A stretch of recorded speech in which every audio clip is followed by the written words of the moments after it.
Hello. Today I'd like to talk to you about absolutism, that is, how kings are absolute, and the religious wars that are associated with absolutism, and the century is the 1600s. The concept of absolutism is pretty simple. The king is divinely appointed and is responsible only to God. That means that the king is on a pedestal above the lords and above even the Pope. So what we're seeing now is a change from medieval culture for sure, where the Pope was in charge, to an era where kings rank above popes. As I mentioned, it's associated with the 1600s, and it was a century of transition that changed from a religious focus to a political focus. The absolute monarchs during this century were chiefly from two different houses. One of them is called the Habsburgs, and the other is Bourbons. And these two houses were bitter rivals. They were both Catholic, and they used Catholicism as one of the means of control over the people. Protestantism was generally associated with limited power, and therefore it was not favored by kings who wanted to have absolute power. And next time, when we talk about England, we will discuss how those kings who wanted absolute power tended toward a Catholic point of view. But today, let's talk about Habsburgs and Bourbons. They also use this prestige as a way to enhance their personal glory, and that was a method of enhancing the rivalry and also a way of showing that they had control over the people. When they tried to use this enhanced personal prestige as part of their realm, it gave a great opportunity for creativity, as we will see.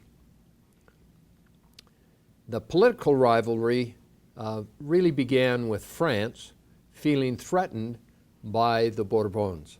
Here's a map, and we can see that France is pushed on both sides by Bourbon territories. Charles V had control of Spain, and he was the Holy Roman Emperor, but he also had control of other areas in addition to that in the lowlands. So poor France is really being squeezed by the Habsburgs. The Habsburgs had their headquarters during this time in Austria. They were the most powerful ruling family in European history when you think about it over a long period of time. And one of the funny little things about the Habsburgs is one of the Habsburg emperors, when he signed his name, he wrote A-E-I-O-U. In other words, he wrote all of the vowels. And that became a tradition for the Habsburgs. The vowels in German are the first letters from the following sentence. Alles Erdreich ist Österreich, Österreich, untertan. Sorry, my German is not very good. Translated, that means all the world is subject to Austria. And therefore, A-E-I-O-U is a way of saying the Habsburgs are the most important family in the world. As I mentioned, they became Holy Roman Emperors as well as rulers of several countries. In general, they expanded not through warfare, but through strategic marriages. And through those marriages, they were able to gain control of territories such as Burgundy, today a large part of France, the Netherlands, Spain, Portugal, and many colonies, Bohemia, which is now part of the Czech Republic, and Hungary. So large areas of Europe were acquired simply through clever marriages. Just an interesting little thing about the Holy Roman Emperors, they were elected rather than succeed by birth. But once the Habsburgs got control over the empire, they were almost always chosen to be the successors in the chain of Holy Roman Emperors. Here we see a ship. It's in the Victoria and Albert Museum, as I remember. And you can see the various electors, that is, those German princes who elect the Holy Roman Emperor. And they are surrounding the Holy Roman Emperor, and they are electing him. It's a very, very beautiful ship, and you can see it's got a clock built into it. It's just a lovely piece. Now here's a picture, here are pictures of 4 different Habsburg kings: Charles V, Philip IV, Leopold I, and Charles II. Notice that they all have a very prominent jaw and a prominent lower lip. My wife and I love to visit museums in Europe. And when we're in a museum and we look at some of the royal pictures, it's fun to recognize that protruding jaw and lip of the Habsburgs. You look for it. You'll be able to see it. It's pretty obvious in most of their portraits. Well, the Habsburgs reached their pinnacle during the reign of Charles V. But after Charles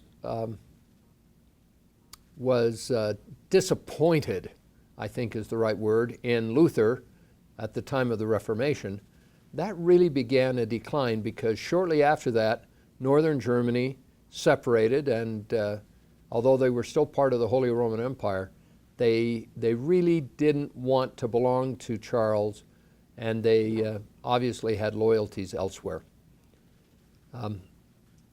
Not only that, to try and recapture these Protestant lands, tremendous amounts of money were spent, money that Charles just didn't seem to be able to come up with. And therefore, from this moment on, Spain started to spend more money than they were able to bring in. In addition to that, Charles was forced to defend his territory against the Ottoman Turks, and that cost lots and lots of money and many lives. And there was a decline because Charles's army, who had not been paid for many years, came down into Italy and sacked Rome, thus ending the Renaissance period and beginning the next period of time, which we call the Baroque, and we'll talk about that in a later lecture. As Charles V grew older, he decided that his territory was so large that he could no longer administer it properly, and therefore he divided it in half. The eastern part of his empire he gave to his brother, and the center of that part of the empire was in Austria, and that part of the empire also included the presence of the Holy Roman Emperor as part of that eastern bloc. The western part of the empire was centered in Spain, and that included, as part of the colonies of Spain, the Netherlands, and of course all of the colonies in the Americas. Philip II was the son of Charles V, and he is the son who got Spain as his inheritance. He is the same Philip II who tried to woo Elizabeth and who launched the Spanish Armada. When he began the Armada, it took lots of money, and of course with the defeat of the Armada, Philip II continued that trend of decreasing power of Spain and of the Habsburg family. To further add to their problems, there were revolts. In the Low Countries, we mentioned Holland was under near continuous revolt for about 100 years. Catalonia, that is the eastern part of Spain, the Iberian Peninsula, the area around Valencia and Barcelona, those areas were called Catalonia. They spoke a slightly different language than Spanish, and they wanted to be independent. Naples, that is the Kingdom of Naples, the southern third of the Italian peninsula, separated themselves, as did Portugal, that had been part of Spain and was separated at this time. Perhaps the most difficult of all of the problems for the Bourbons was the 30 Years' War. It weakened the Bourbons because of the loss of money and the loss of men. I have a friend whose name is Rudy Seehagen. He was a German scholar and the first mission president, or the first stake president in Berlin. He lives in my ward, and I asked Rudy, what was the most important event in the history of Germany? And I thought, the long history of Germany, there must be many, many events that he would say. And frankly, I was surprised when he said that that event was the 30 Years' War. A scholar at the University of Tennessee has said that the 30 Years' War was the creation of the European system of sovereign states. Obviously, a very important event in the history of Europe. And we have a quote from the Pope that talks about the ending of the 30 Years' War. And Pope Innocent X said, the treaty ending the 30 Years' War was condemned as null, void, invalid, iniquitous, unjust, damnable, reprobate, inane, and devoid of meaning for all time. Obviously, the poor Pope didn't think much of the ending of the 30 Years' War. So let's now take just a moment and talk about this incredibly important event in the history of Germany and in the establishment of modern Europe. It began with a fight between Protestants and Catholics in the city of Prague, which was then the capital of Bohemia. It's called the Defenestration of Prague. Defenestration means it has to do with the windows. And in particular, what happened is that the king of Bohemia was favorable to the Protestants, and he was allowing the Protestants to build churches. And then he came under some pressure from the Holy Roman Emperor to stop giving Protestants such freedoms. And in fact, there may have been a change in the king of Bohemia. I'm not sure about that point. But whatever happened, there was a change in policy, and the right to build new Protestant churches was taken away. So Catholic bureaucrats were then in charge of the building of churches, and they were only allowing Catholic churches to be built. The Protestants became very, very angry, and they marched into the castle in Prague. And they went right up to the room where the Catholic bureaucrats were sitting. The Protestants had an argument with them, and in the midst of the argument, the Protestants grabbed the Catholics and threw them both out the window, hence defenestration, and out into the courtyard some 20 or 25 feet below. Interestingly enough, neither of the Catholics was killed. According to the Catholic version, angels from God came down and supported them as they fell softly to the earth. According to the Protestants, they admitted that they had not died, but when they were thrown out, the Protestants said that they were saved by landing in a pile of manure. Whichever is true. I've been to the room and seen the window where they were thrown out, and frankly, I'm surprised that they survived. It is fairly high, and you could see that there would have been a risk of death. Well, what happened is this defenestration of Prague immediately torched an uprising between the Protestants and the Catholics. And the Holy Roman Emperor decided that this was his opportunity to crush the Protestants, to force them to return to the Catholic faith. Therefore, he started to march northward into Germany, attempting to control all of the German territory. The initial part of the war in Bohemia and northern Germany seemed to be a success for the Holy Roman Emperor and the Catholics. But just as they were about to conquer and retain the northern part of Germany, the King of Denmark, who was a Protestant, decided that he would enter the war and see if he could drive the Catholics back. He was so successful that he was able to push the Catholics back to the southern boundaries of Germany. But at about that time, the Swedes decided that they would take that opportunity and steal some property that they had disputed with Denmark. As they did that, the King of Denmark retreated to defend his property against the Swedes. When he did that, it allowed the Catholics to move back north and retake much of the territory that they had lost to the Danish king. Then the Danish king was defeated, but the Swedish king now entered into the fray because he was a Protestant. And he was able to, again, push the Catholics southward and to establish some hegemony for the Protestants throughout Germany. But the Swedish king was killed in the battle, and therefore the Swedish army lost their strength and they started to retreat. Finally, France entered the war on behalf of the Protestant side. Now, look at the irony here. France is a Catholic country fighting on behalf of the Protestants.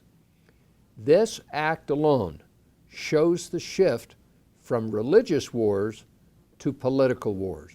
The reason that France did that, the reason they entered the war, is because France hated the Habsburgs, and they wanted to defend their territory against the Habsburgs. They were afraid that if the Habsburgs won this war, they would gain so much power that France would be overtaken as well. Therefore, we see a change in the methods or the motives behind warfare. There was no clear winner of the 30 Years' War. A settlement was worked out in the city of Westphalia in Germany, and it's called the Peace of Westphalia. It ends that 30 Years' War.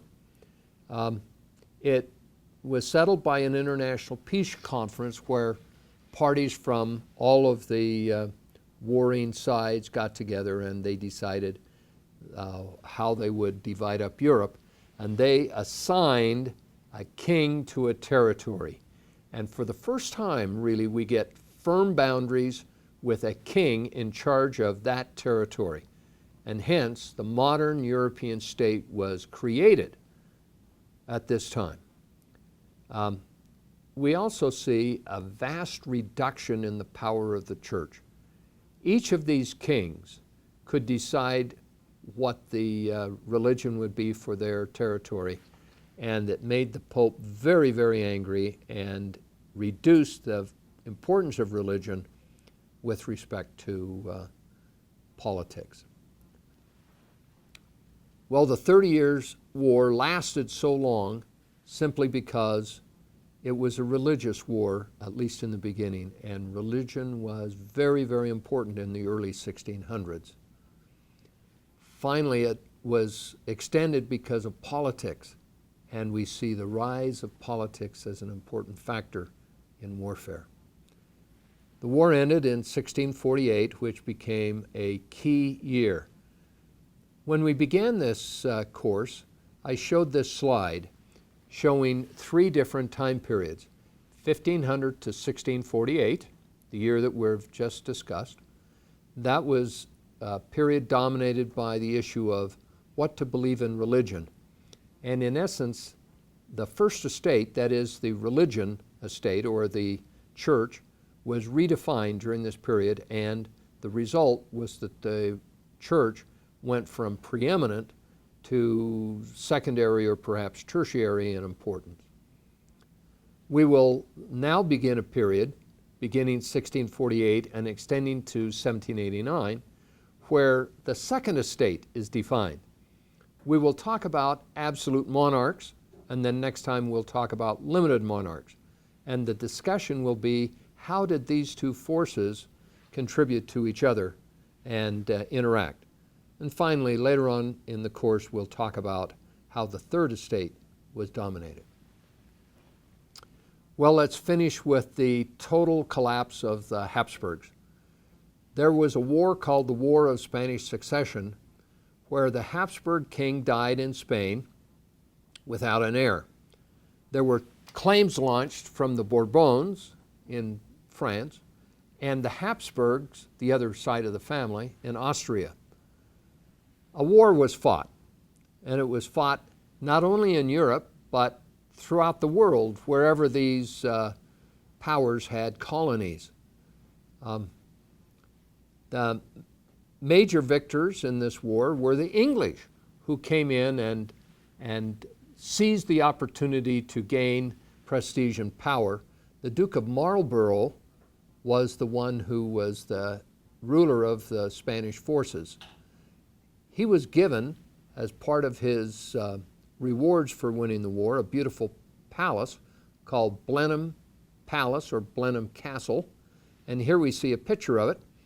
I mention it in particular because if you have seen the movie Hamlet starring Kenneth Branagh, the Kenneth Branagh production, it was filmed in large part at Blenheim Palace. The War of Spanish Succession was concluded with the Treaty of Utrecht, and in the treaty it said that a Bourbon would become the King of Spain, but that the King of Spain could not also be the King of France. So even though France and Spain were tied together through family, no single person could be in charge of both. Spain was forced to cede territories of Gibraltar, Florida, and Belgium, and balance of power was a concept that was formalized as a result of that treaty. So now if you take a look at a map of Europe, you see that Spain and France and Portugal are all tied together through Bourbon dominions, and that the Habsburg dominions have decreased greatly. And so you can see that over this century now, the Habsburgs and Spain have decreased in power, and France has risen in power. We now can look at the kings of France, and we'll begin our discussion of absolute monarchs in France. There were weak kings in the early 1600s, in particular Louis XIII, but Louis XIII had very strong ministers. Richelieu was one of those powerful ministers, and he was a cardinal of the Catholic Church. And when he died, he was succeeded by another cardinal named Mazarin. Richelieu is the person who orchestrated France's involvement in the 30 Years' War, and it is he who decided to enter on the Protestant side. So it may seem strange that a cardinal of the Catholic Church would enter into the war politically rather than religiously. But we can see the motivation of Richelieu in doing this from his own statement. This is what he said: "What is done for the state is done for God, who is the basis and foundation of it. Where the interests of the state are concerned, God absolves actions which, if privately committed, would be a crime." So Richelieu is now saying that France, the state, under the divine right of a king, acts in lieu of God. It is like part of God's kingdom. And no matter what is done by the state or the king or his ministers, God would approve it. In essence, he's saying, like Machiavelli said, the end justifies the means. Well, Louis XIII died and was succeeded by his grandson, Louis XIV. Louis XIV is the epitome of absolute monarchs. He became king as a very young man under the tutelage of the cardinal. And then when the cardinal died, Louis decided that he would take control of the state and not have any ministers to speak of. He would control everything himself. And he initiated a golden age for France. He saw himself as a sun king, and he said, "L'état c'est moi," the state, I am the state, meaning everything in France revolves around me. Literature of the time and later treated him as arrogant and cruel. Both of those were probably true. He built a beautiful palace at Versailles. marvelous buildings, large, complex. Versailles was a hunting lodge, some 20 miles or so, maybe not quite that far outside of Paris. And Louis forced the nobility in Paris to come out and see him at Versailles. It was just far enough that it was difficult to come out to Versailles and go back in the same day, so Louis had to, or the nobility had to provide places for them to sleep, and they built homes, and Louis provided some places for most of them in his palace. Landscaping is just beautiful at Versailles, but it was certainly the seat of government for France, and it was the place where Louis took up his position as head of the government and forced everyone else to come in. Let's now take a view of a video of Versailles.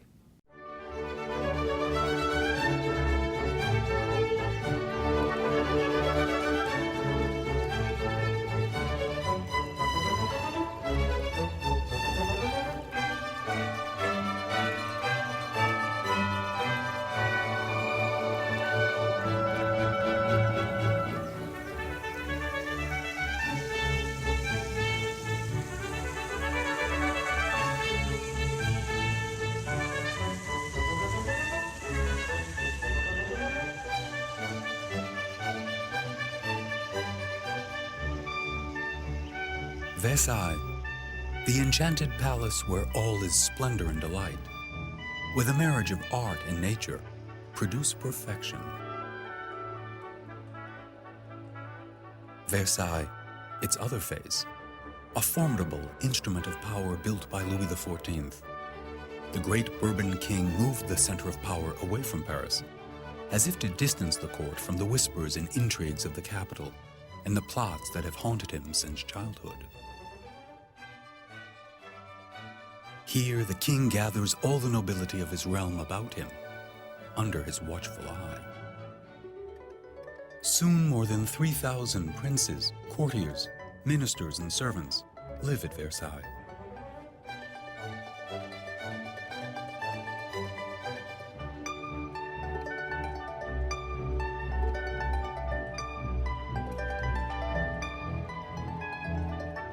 Palace, park, and garden are aligned with the sun's path. Here all is discipline, order, balance.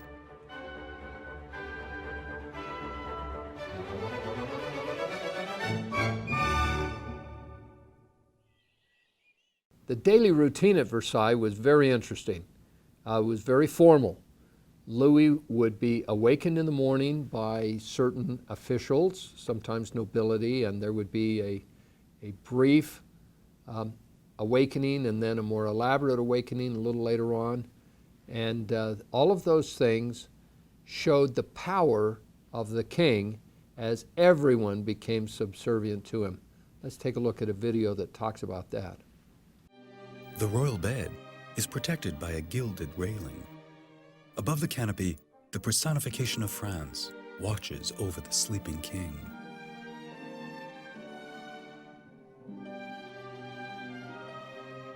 Even more than the throne, the royal bed is the symbol of kingly power. The bedroom is at the center of the palace, the bed is at the center of the bedroom, and all who pass must bow before it. At 8:30, the head chamberlain murmurs, "Sire, it's time to rise." The ritual unfolds. First, the ceremony of the small awakening, followed by the ceremony of the grand awakening.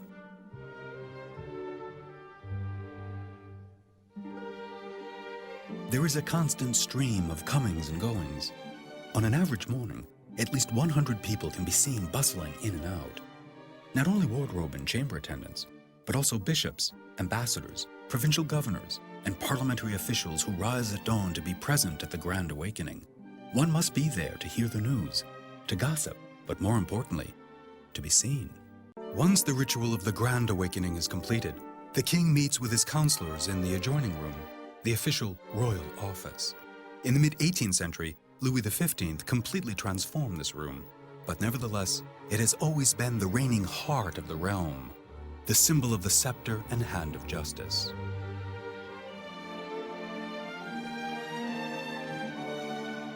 For more than a century, from 1682 until 1789, Versailles is the seat of absolute monarchy and the government of France.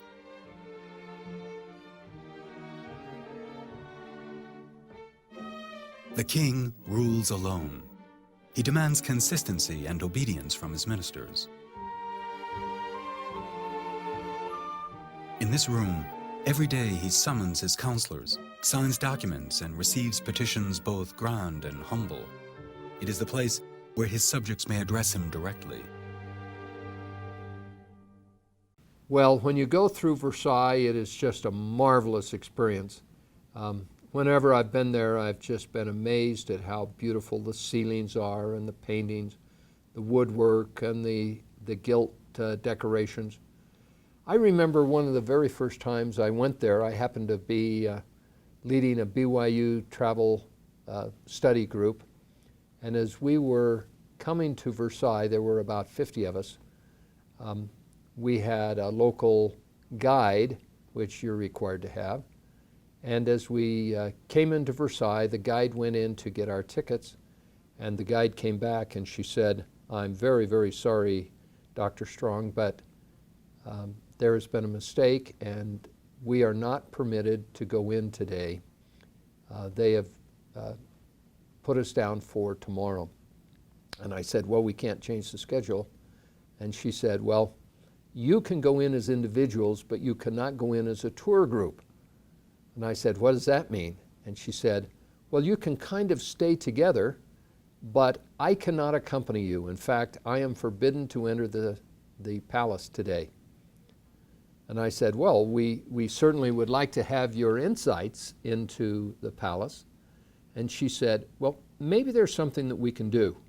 She noted that all of the members of our group had earphones, and I had a microphone where I could talk to them and explain things that we had seen on our trip. So I gave her my microphone, and she walked around the outside, and as I would go into a room, I'd go to the window and I'd wave at her, and she would then describe the room in detail. She'd say, "Look on the left and you see this painting. Look at the back and you see that painting. Notice the bust or the sculpture or the ceiling." And she had every single room memorized beautifully. It was a marvelous tour. And when it was over, we went up and thanked her. And I've always remembered how technology can triumph over bureaucracy. It was a great experience. Certainly, the most beautiful building in Versailles is called the Hall of Mirrors. And here you see a picture of it. The windows on the right-hand side, as we're looking here, look out over the back gardens of Versailles.